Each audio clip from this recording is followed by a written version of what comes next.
Welcome back to Just Scribble for part 2 of my Chic Sparrow unboxing for the orders that I got today. This one, actually, my sister got me, and I am super excited to unbox this because she got me a Giovanni, and I'm just over the moon excited that she got this for me. So we're going to just jump right in and unbox it. This is the envelope that comes with your order with the little postcard that talks about full grain leather and all of its natural characteristics and her packing slip. It doesn't look like there's a sticker in here. There wasn't in my other Giovanni either, and I'm perfectly okay with that because I do get a lot of Chic Sparrow orders and a lot of stickers. But this is what we're here for. This is my Giovanni that she got for me, and it is a B6 number 7. And I'm just so excited. Wow. Look at that. That is gorgeous. I'm gonna open it up. Ooh, look at the inside. So this side is super smooth with very little texture. It has this really gorgeous wrinkle there. And then look at this piece here. Look at how gorgeous that is. And then this piece has some moles. Oh, this is absolutely gorgeous. It is so pretty. Wow. I was trying to decide which cover I was going to use for March because I do tend to change out my cover of my EDC every month, and I was debating on whether I wanted to use Derby or I wanted to use Giovanni as my cover, and I think that I'm going to have to use Giovanni. I just think this is a gorgeous leather to use for the beginning of spring, and I think I'm going to change out this closure elastic. I'll leave the interior elastics, but this closure elastic, I think I'm going to change it out to green. I was thinking I might do this one since it's St. Patrick's Day month. I thought that might be really, really pretty. And I think the colors would look really nice with Giovanni. Let's see what we think. What do y'all think? Do you like that? I have some other greens as well, but I thought this one might be the prettiest. I'll have to play around with it, and then I will definitely take a picture and post it on Instagram and also on the community tab once I've changed it out and show you guys what it looks like. But I'm thinking I'm gonna go with this green because it looks very St. Patrick's Day to me, and I think it is a good complement to the color tones of Giovanni. So this is a number 7. I have unboxed other number 7 designs with you, a waypoint and a derby, and I really, really love this design.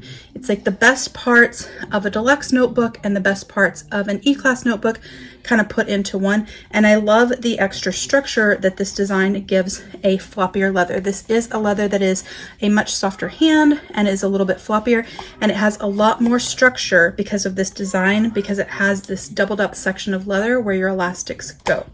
It does have the removable pen loop. Jennifer was doing a poll about the removable pen loop because some people are not a fan. I actually, if I had the choice, the curved pen loop, which was the pen loop design before this, is my ultimate favorite for a traveler's notebook.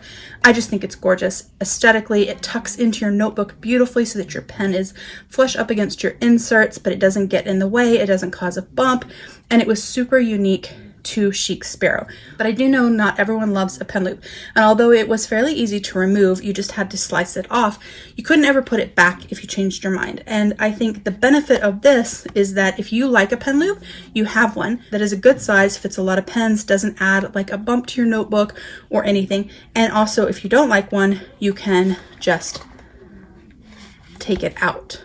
Some people were concerned about the construction, but the way that it is cut, these little dots on either end or the little circles on either end, that prevents the leather from tearing. So it's not going to tear over time when you're using this slit for the pen loop. So that's not really an issue.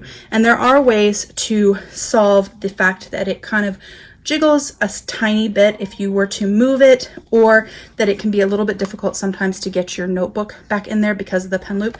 There are things that you can do to work around that, and Jennifer did share some of those on Instagram today actually, and I could do a video on that if you guys were interested in seeing as well.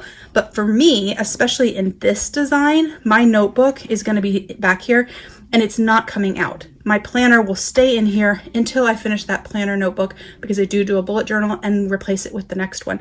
And having that notebook in there and stay means I don't have to worry about whether it's difficult to put something in or whether the pen loop gets in the way, because once the notebook's in there, it's in there. But also that notebook will hold this so it won't shift around at all. But also I think that this is the perfect pen loop for folios, and I'm hoping that it will stay. If it doesn't stay in Traveler's Notebook and they do go back to a different pen loop, I hope that it does stay and they put it as an add-on feature for folios, because I think it's an awesome design and perfect for folios, so that you have the option of having a pen loop in your folio. You're not locked into it, and so that way it gives people the option to have one or not have one. Even if they change up their use of their folio, they could take their pen loop out for the times they don't need it, like when they're art journaling, and they could put it back in when they're using it for like their diary personal journal. So I think this pen loop is great. I just hope she doesn't do away with pen loops altogether. I know some people want no pen loop. There's a ton of makers that sell notebooks without a pen loop. One of the reasons that I love Chic Sparrow, besides the gorgeous leather and the awesome customer service and craftsmanship, is because I do like a pen loop on my notebook. I carry my planners in these covers, and I want a pen with me at all times in my planner. I like the aesthetic of the matching leather pen loop. I prefer not to stick some sort of adhesive pen loop that is stretchy, like from Leuchtturm or whoever, inside my planner. I don't like those. They're not nice to my fountain pens. These fit my fountain pens well and my non-fountain pens as well, and it is not bulky, whereas using the pen quiver, which I do sometimes in certain designs like the E-Class that didn't have a pen loop, it does add bulk to the front of my notebook, and I want to have everything sort of just contained and nice, and the pen loop gives that to me. That's my personal preference. Everyone has a differing opinion, but I hope pen loops stay. But if this pen loop changes for the Traveler's Notebooks, I do hope they keep the idea in mind and potentially add it to folios. Real quick, I'm going to grab my Giovanni folio because I want to show you just the size difference between the B6 number 7, which is a Traveler's Notebook style, and the folio, but I also want to show you the structure difference that this design allows, in case you were concerned about the floppiness or softed handness of Giovanni for your Traveler's Notebooks, so you can see how this design benefits that. One second. So this is my B6 Giovanni folio that I did an unboxing of. I'll put a link up in the cards so you guys can check that out. I'm going to take out the Stalogy. And I was going to show you, first off, just the size difference.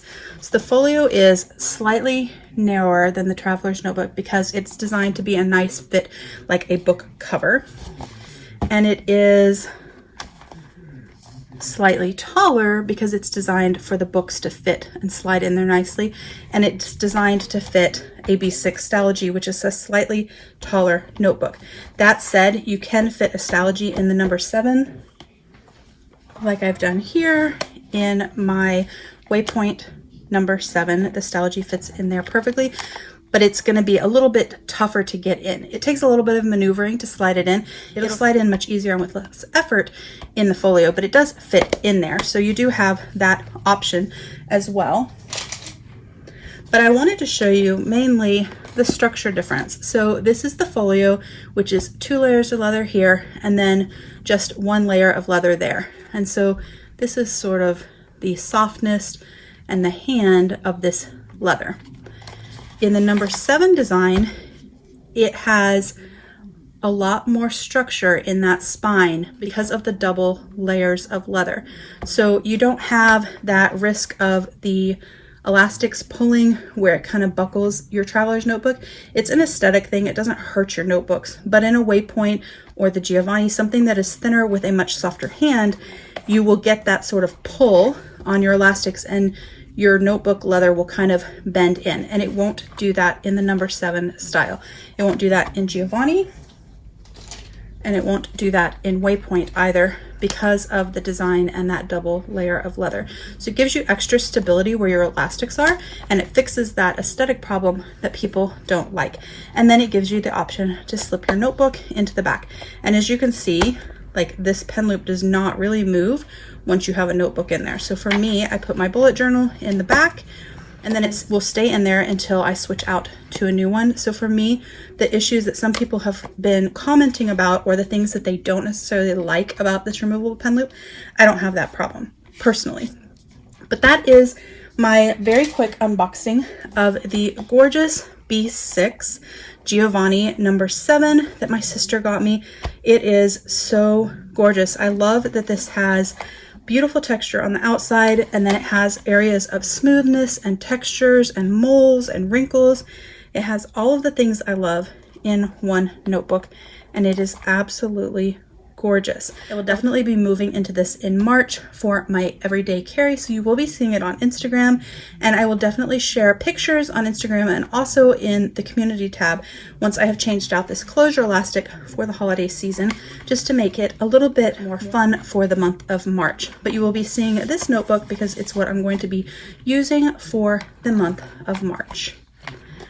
That is my quick unboxing of my B6 No.7 from Chic Sparrow in the Giovanni limited edition leather. Definitely snag one if you like this leather from the videos that I've shared on it, because it is limited edition and it will not restock when they run out of leather.